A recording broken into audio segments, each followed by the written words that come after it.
Alors le Tarn, c'est un département où je suis né, où j'ai grandi. J'habitais à Vielmur, c'est un département qui est vraiment dans le cœur du pays de Cocagne. J'ai été ensuite élève au collège technique de Mazamet, toujours dans le Tarn. J'ai fait des études de médecine à Toulouse et puis je suis revenu ici encore dans le Tarn pour faire des remplacements de médecins.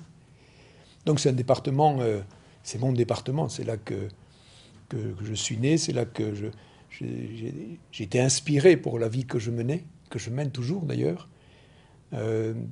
Tout petit, c'était la nature, et effectivement, on est baigné dans la nature dans ce département.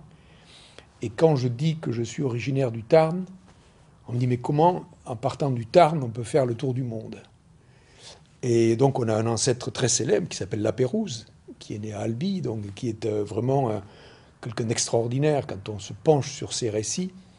Et donc, on n'a pas besoin d'être d'un bord de mer ou d'ailleurs pour parcourir le monde. Je trouve dans le Tarn mes sources d'inspiration parce que j'y ai des racines. Et c'est un département qui est un département de synthèse. On est à la croisée des vents entre l'influence atlantique, avec ce qu'elle représente de caractère climatique et de caractère des personnes aussi. Et puis aussi le vent d'Autan, qui est une influence méditerranéenne, beaucoup plus chantante, beaucoup plus nerveuse. Et donc on se trouve à la croisée de ces chemins géographiques.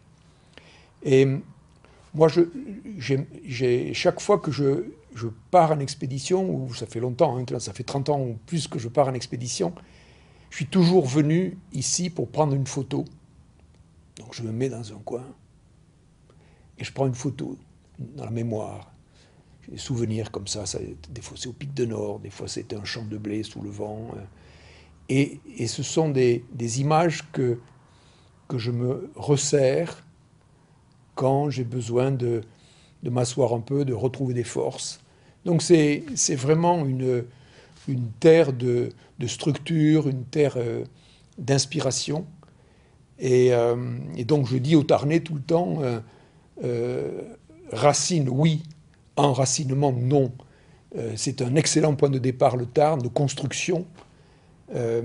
Ça a l'avantage aussi d'être en dehors des grands circuits touristiques.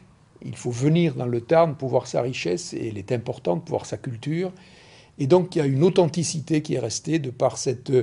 c'est pas un isolement, c'est une position géographique qui lui donne cette solidité, cette authenticité.